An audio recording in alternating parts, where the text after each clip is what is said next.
Before I started watching Hank and John's videos, I didn't really get vlogging.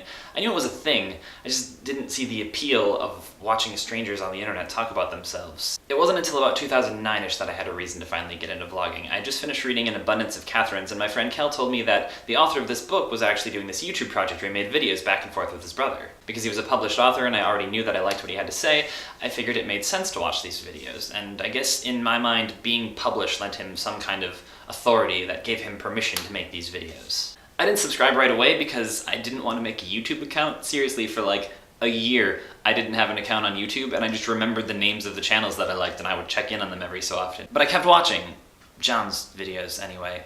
I kind of skipped most of Hank's videos at first. And it's not that I didn't like those videos, it's just that I didn't feel like there was any reason to watch his videos. I mean, who the F is Hank? What books has he published? Why do I care what he has to say?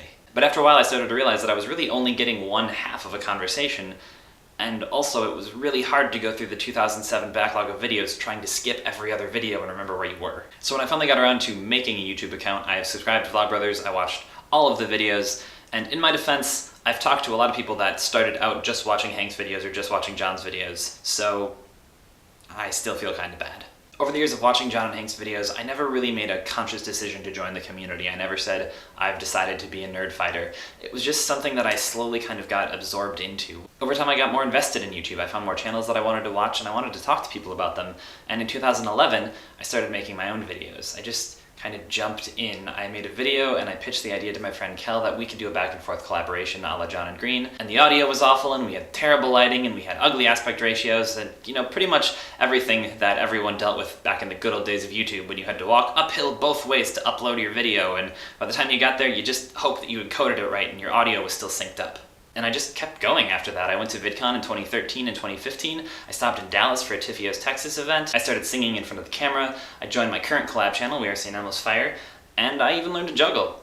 Kinda. But despite all of that, there's one event that really stands out in my mind as an example of what Nerdfighteria can do. So I had this idea once that wouldn't it just be terrible if John and Hank had a third brother, just a normal average guy, call him Dave. I was up too late one night, so I just posted the idea to Tumblr, and then I kind of forgot about it for a few days until Hank reblogged it, which I found out about because my phone literally crashed because it couldn't handle all of the Tumblr notifications. Suddenly there was a ton of people talking about Dave Green, like some people kind of felt like the Dave Green of their family, some people made Dave Green art, there was a great Dave Green song that was made, and Dave Green has even made his way into the videos more than once now. How come Dave Green is never in the video? Who's Dave? Whenever I'm like, how you doing, Dave? He's just like, living the dream. Hell. And all of that was amazing, but to me the most remarkable part was that Nerdfighteria told me I was wrong about Dave Green.